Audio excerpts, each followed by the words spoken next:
Lettre ouverte à mon employeur et à son actionnaire principal. Monsieur le directeur, je souhaite réagir à propos de la vague de suicides auquel France Télécom Orange est confrontée actuellement.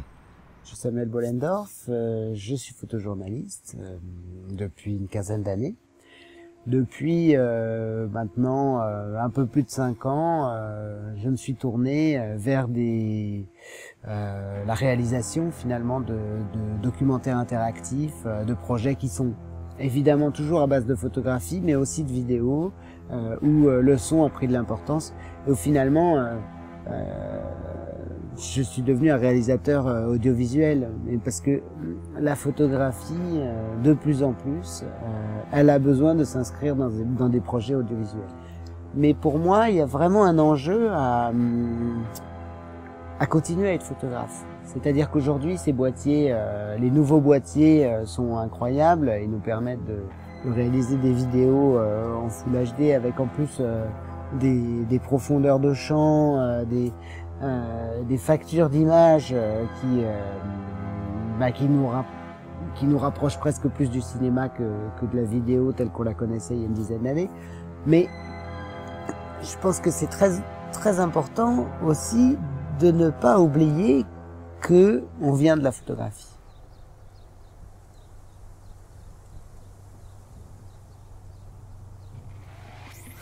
Là, avec le Grand Incendie, qui est le dernier projet qu'on a réalisé en partenariat avec Nikon, on a pu travailler quasiment 2 ans sur une enquête sur les immolations en France, qui est un sujet qui est très lourd, grâce à l'aide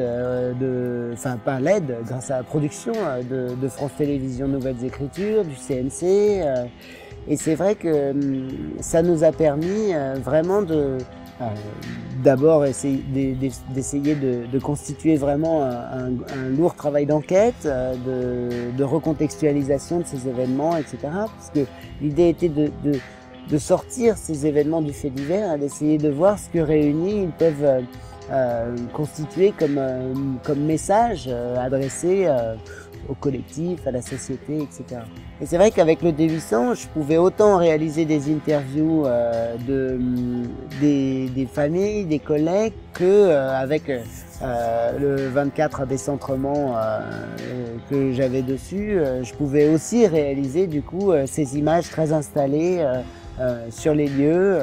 Donc voilà, il y avait vraiment ce côté hybride ou polyvalent qui me permettait d'aller autant dans des moments comme ça d'arrêt et de réflexion sur ces lieux que dans une logique plus légère d'aller à la rencontre des témoins et des collègues, etc. Et avec évidemment une continuité en termes d'image. Tout de suite, Nikon a été partenaire, tout en sachant que c'était évidemment pas sur ces images qu'ils communiqueraient le plus auprès du grand public.